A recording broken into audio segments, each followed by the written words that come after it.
Miserere. Ser más Para servir con amor. Implorando a Dios, su infinita misericordia. te saludamos en esta ocasión para compartir acerca de un tema muy especial. A veces nos hemos preguntado, no sé Mai, si tú te hayas preguntado, ¿cómo logro entender la voluntad de Dios? ¿Cómo vivir la voluntad de Dios? Y también podemos irnos un poquito más atrás de esa pregunta inicial que me haces y es, ¿qué es la voluntad de Dios? ¿Qué significa la voluntad de Dios? Pues porque es que, ¿será que me manipula? Soy su títere y tengo que hacer lo que a él se le venga, o como dirían los abogados, para que no suene como tan paisa, se le dé la bendita y real voluntad. ¿Será que eso es lo que hay que hacer? La verdad, me parece muy importante esa acotación que realizas, porque es necesario entender de que nosotros tenemos una de las grandes virtudes, de los grandes dones que nos ha brindado el Señor, y es el libre albedrío. El libre albedrío es la capacidad de elegir, la libertad. Esta va acompañada de una de las potencias del alma. Son tres potencias de nuestra alma, que es lo que nos diferencia concretamente de los animales.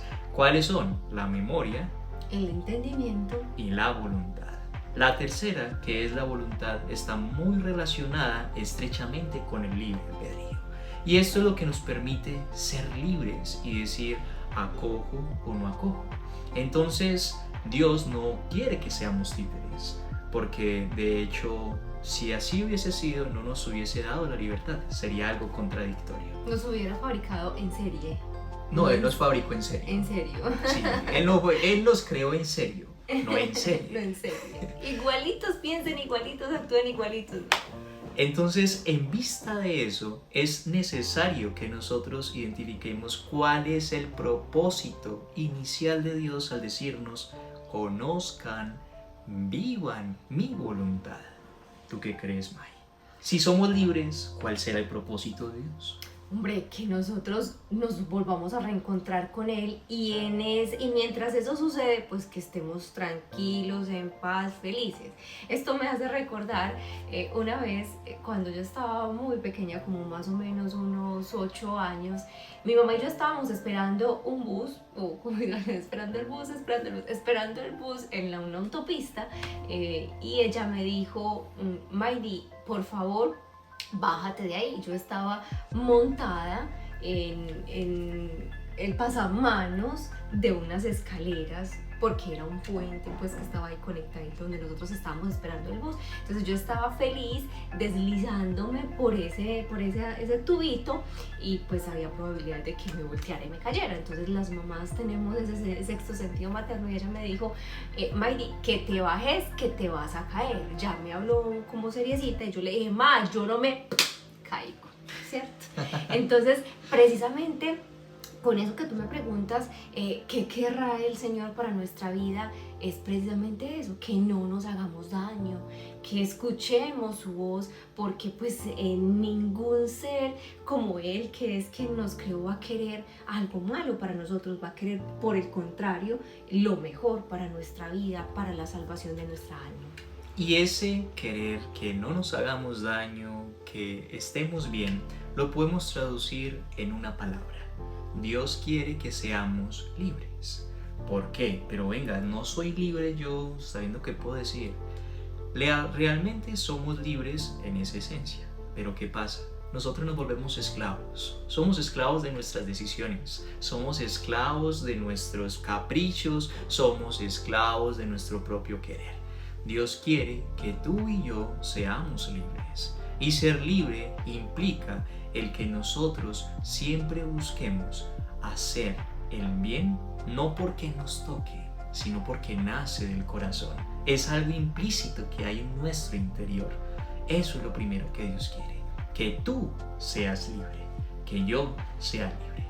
En segundo lugar, el vivir la voluntad de Dios tiene un segundo propósito, Mai. Y ese segundo propósito está relacionado con nuestro bienestar. Dios quiere que tú estés bien o que estés mal. Bien. Entonces Él sabe que cuando tú no vives su voluntad, vas a autodestruirme. Y al autodestruirte te vas a causar daño. Entonces no vas a estar bien. ¿Cuántas veces tú y yo no vivimos la voluntad de Dios y nos sentíamos vacíos y decíamos estar libres y hacer lo que nos daba la reverenda gana? Sí. O, según los abogados, la bendita y real voluntad. Para que suene más polite, más play. Ok, más play. Es allí donde Dios quiere tu bienestar, porque ese bienestar te lleva a ser pleno, y al ser pleno vamos a ser felices. Entonces, al comprender esas tres cosas, la primera, Dios quiere que seas libre. Segundo, Dios quiere que estés bien. Y tercero, Dios quiere que seas pleno, porque eso te va a llevar a ser feliz. Viene la pregunta: ¿cómo descubro la voluntad de Dios? ¿Cómo la descubro? ¿Cuál es la importancia? ¿Cómo la descubro? Aquí vamos a hablar de una palabra, y más que una palabra es lo que realmente deberíamos hacer todos los días, todo el tiempo, en todo instante, y es la oración. Oración. Bueno, oración, dícese de aquella composición gramatical compuesta por sujeto, verbo y complemento. De castellano, de lengua materna, de español. Entonces, la oración es ese encuentro especial, es esa conversación, aún muchas veces en medio del silencio, con Dios. Ah, ok, es como dialogar. Sí. Como hablar. Sí. Ah, perfecto. Pero si hay un diálogo, ¿significa que él me está escuchando? Por supuesto. O yo simplemente hablo como loro, hable, hable y hable. No, porque no es un monólogo, es un diálogo. Ah, ok, un diálogo. Pero ¿y si yo no escucho nada? Yo me quedo en silencio y no lo escucho nada. Pues entonces va a ser muy difícil que comprendamos la voluntad de él. Ok, o sea que lo primero que debo de hacer es aprender a escuchar su voz. Claro, es como si tú estuvieses viendo este video y le pones mute, pues no vas a escuchar el mensaje. Oh, perfecto. Entonces, si el primer paso es la oración, ¿nosotros para qué debemos orar? Para comprender qué es eso que me hace bien. Ok. Entonces, para encontrar la voluntad de Dios se requiere orar, pero ese orar tiene 3 etapas.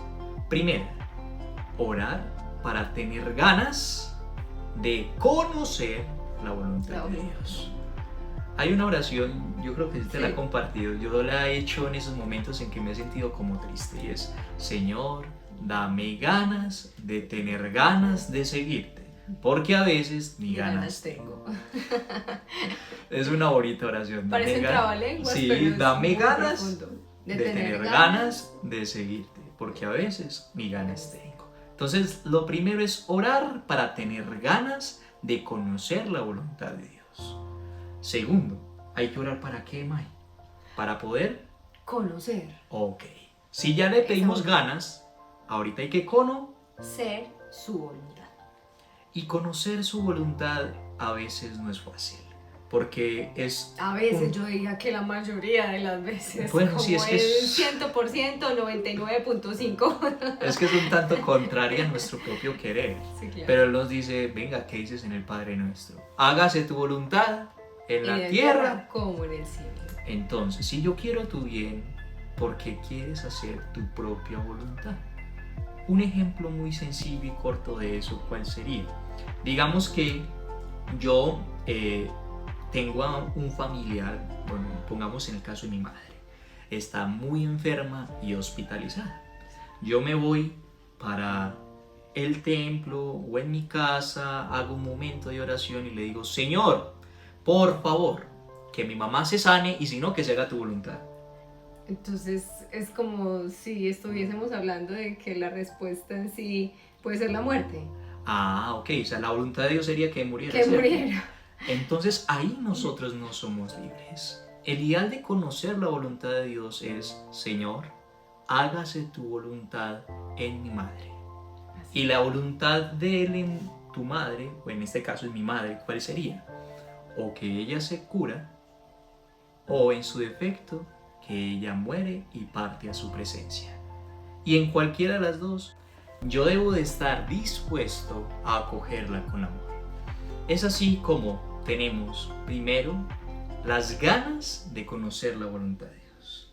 En segundo lugar, conocerla. Oramos para conocerla. Y en tercer lugar, ¿para qué oramos, Mari? Si ya oramos para tener ganas de conocerla, oramos para conocerla, ¿ahora para qué hay que orar? Pues para poderla poner en práctica. Porque imagínate que tú me regales una chocolatina que me encanta, una chocolatina blanca, ¿cierto? Y efectivamente tú sabes que me gusta la chocolatina, me la regalaste, yo la recibo con mucho amor, estoy muy feliz, pero no me la como y la dejo dañar, se venció. ¿Será que ahí de alguna manera terminó como ese proceso?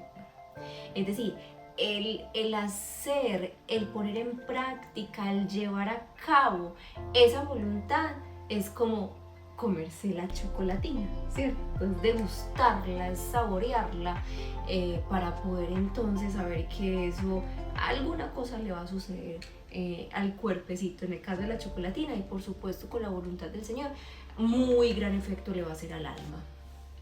Y ese es el paso más complejo, vivir la voluntad de Dios. Uy, sí. Porque eso implica morir a nosotros mismos. De hecho, recordemos lo que nos dice el Señor en su palabra: venid a mí los que estáis cansados y agobiados, porque mi yugo es suave y mi carga ligera. Ay, qué bueno el Señor. Suena tan bonito, ¿cierto? Pero Tan después poético. dice: el que quiera venir en pos de mí, que se niegue a sí mismo, que cargue su cruz y me siga.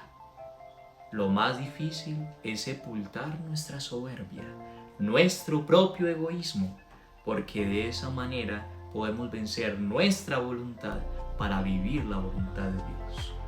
No sé tu May, pero en el caso mío, en muchas ocasiones yo conocía la voluntad de Él, pero no estuve dispuesto a vivirla. Y eso me llevó a llorar, a patalear, a autodestruirme y también a causarme daño. Aunque lo lindo es aprender de su misericordia para levantarme y hacer un restart. Claro que sí, a mí también, 1000 veces. Como decimos aquí en nuestra cultura, metí la pata. Bueno, no una sola, dos, las manos, la cabeza. O sea, las de todo. caminar pues, y las de gatear caminar, también. Sí, tal cual. Y aquí estamos, precisamente después de esas caídas, esos aporriones, esas laceraciones, el Señor siempre me ha dado su mano, me ha levantado y me dice: mija, venga para acá pues, que es que yo estoy aquí acompañándola. Por eso, entonces, no puedes olvidar el gran mensaje de hoy. 1. Dios quiere que tú y yo vivamos su voluntad porque desea que seas libre, que estés bien, que seas pleno para ser feliz. Y para poder conocer o saber esa voluntad, cómo debo de vivirla, entonces lo primero es orar, que es un diálogo, no un monólogo. Un diálogo donde debo de escuchar lo que Dios quiere de mí. ¿Y orar para qué? Para poder tener ganas de conocer la voluntad de Dios. Orar para conocer la voluntad de Él. Y finalmente, orar para poder vivirla y ponerla en práctica. Muy bien. Y con esto, que juntos podamos, nosotros oramos por ti y por ustedes. Oren también por nosotros. Por favor. Para que estemos juntos en este caminar. Porque juntos somos más para servir con amor. Con amor.